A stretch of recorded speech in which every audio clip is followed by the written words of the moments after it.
We are now in North Bus Terminal and we need to go to Hagnaya.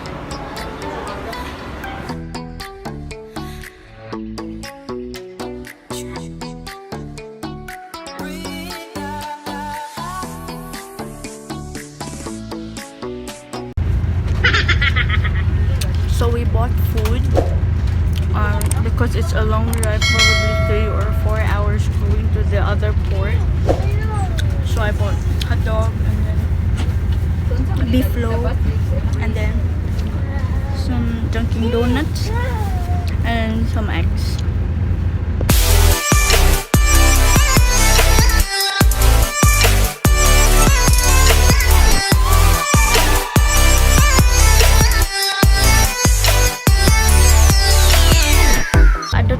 Adult fare going to Hagnaya Port is 180 pesos and 140 I think for the kids.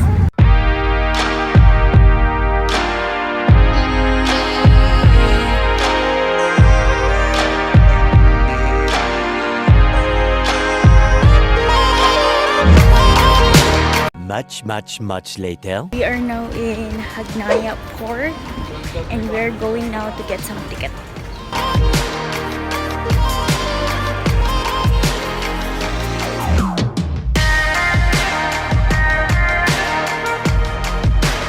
Just got a ticket for 185 per person and now we are in the waiting area because the boat will go around 12:30 and it's still almost 12, so we have 30 minutes to go until we go there.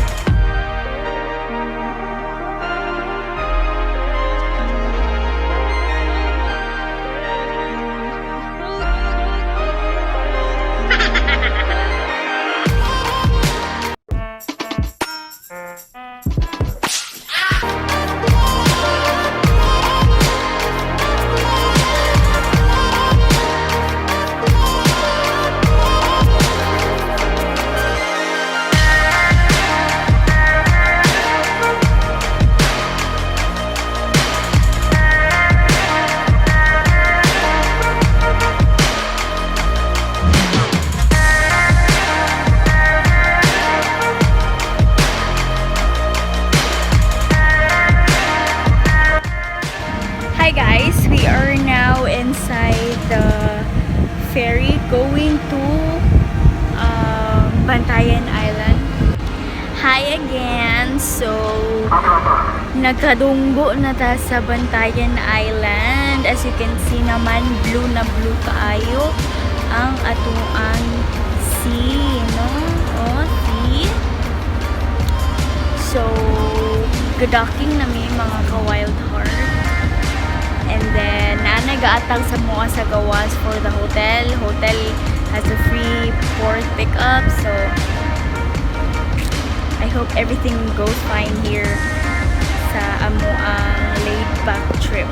Actually, ganiha, medyo nakulbaan me because the boat keeps on like rocking so much because there are very big waves. Because for now, there is a low pressure coming in. So, munang kusog kaayo ang waves. And then, pag mauli mi this Monday, I hope nga kanang dili gid kay na nakakusog kay that is the time na musulot na gid ang natong bagyo-bagyo sa bato. But anyway, for now, everything is fine.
resort. So free niya siya mga ka-Wildheart. Pag mapabuka sa ilang free lahat. So pak na pak.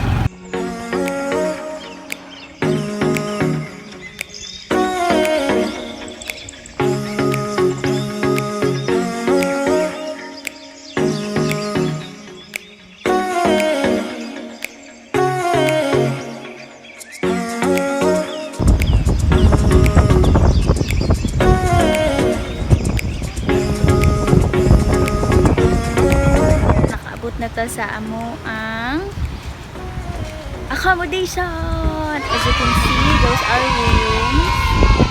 Supposedly amo to nga room, but they say it's fully booked, so they gave us the family room.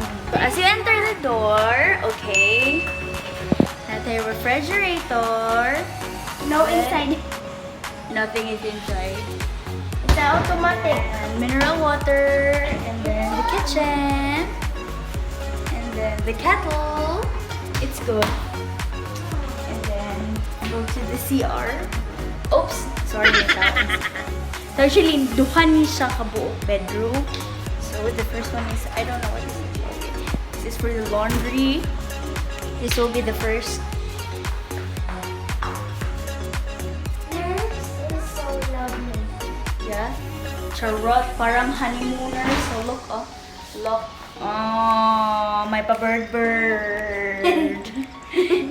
So, kani siya air condition, and then small nga closet, and nice kayo ang iyang view, cause Hello, there's a this is the garden, and then there's the beach right there. Second room, fun lang siya, but however, the whole house has an air condition, so mukuan na siya, kanang musulod na siya. Okay, so nara ang room. Medyo gamay lang ang bed, but napagkipit siya pa heart. But no flowers. No flowers. Then, bintana. Ang nice lang din is na ay sofa. So, if the kids don't have anywhere to sleep, they can sleep here, no? There are 2 chairs. And then, a couch. And a TV right there. Gawas na yun ta. Dili sa gawas. Pagawas na to. Beach na.